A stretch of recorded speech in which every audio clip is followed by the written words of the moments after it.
Assalamu alaikum wa rahmatullahi wa barakatuh. Peace be upon you and God's mercy and blessings. My name is Dr. Jamel Coy Hudson. I am here today as a Muslim, a member of Muslim Alliance for Black Lives, ICNA Council for Social Justice, and I come to you with an urgent request at this very important time. The state of Alabama plans to execute Charles Sonny Burton, a 75-year-old man who did not pull the trigger in a crime for which he was sentenced to death.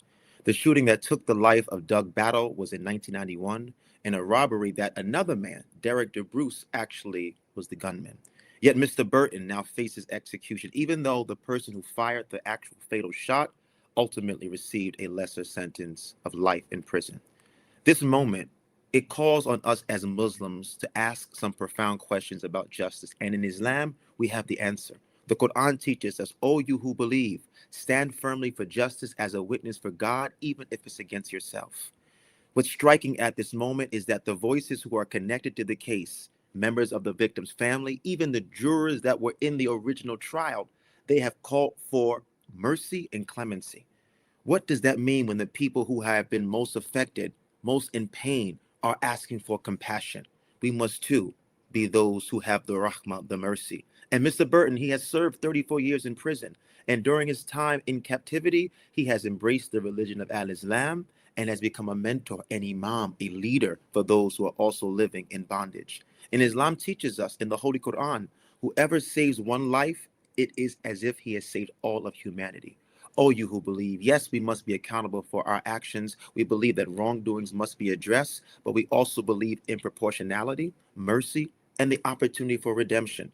The Prophet Muhammad, peace be upon him, taught that God's mercy outweighs his wrath. In our tradition, it constantly admonishes us and urges us to be merciful.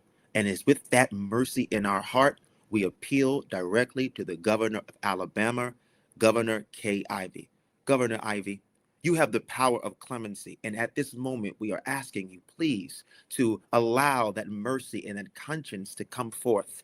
Commuting the sentence of death to our brother Sonny Burton would be a tremendous feat of mercy in the month of Ramadan.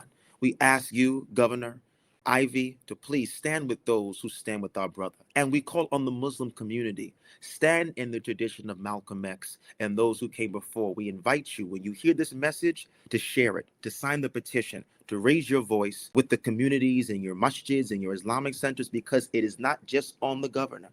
We also have an amana, a trust that Allah has given us. And if enough of us raise our voice, we too can, inshallah, be a part of saving the life of our brother during this blessed month of Ramadan. So may Allah subhanahu wa ta'ala guide us to all that is right. I leave you with peace. Assalamu alaikum wa rahmatullahi wa barakatuh.